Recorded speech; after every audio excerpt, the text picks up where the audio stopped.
Hello గురు. చరిత్రలో నిలిచిపోయిన రామాయణం రాసింది వాల్మీకి అయితే సినిమా చరిత్రను తిరగరాయిపోతున్న సినిమా కల్కి రిలీజ్కి రికార్డులు సృష్టించే వ్యక్తే రికార్డుల గురించి మాట్లాడితే ఇంకా రికార్డులు సైతం రంకెలయ్యవా చెప్పండి. ఇదే ట్రైలర్లో కమల్ హాసన్ గారు ఒక చిన్న మాట అన్నారండి. భయపడకు, కొత్త ప్రపంచం వస్తుంది.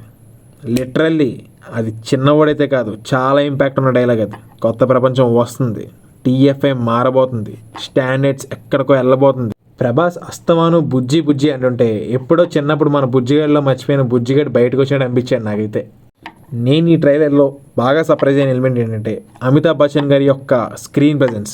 నేనైతే మెస్మరైజ్ అయ్యా. నేను అస్సలు ఎక్స్పెక్ట్ చేయలే. అసలు ట్రైలర్ చూస్తే మాత్రం లిటరల్లీ పిచ్చి లేచింది. అండ్ ఖచ్చితంగా చెప్తున్నా, మూవీ అయితే చాలా గట్టిగా కొట్టబోతుంది అనిపిస్తుంది. And all the best to all Prabhas fans and team కల్కి. సినిమా ఖచ్చితంగా మంచి హిట్ కొడుతుంది. ఒక్కటే మాట, లైక్ చేసి రీచ్ పెంచండి, షేర్ చేసి సపోర్ట్ చేయండి, సబ్స్క్రైబ్ చేసి సంతోష పెట్టండి.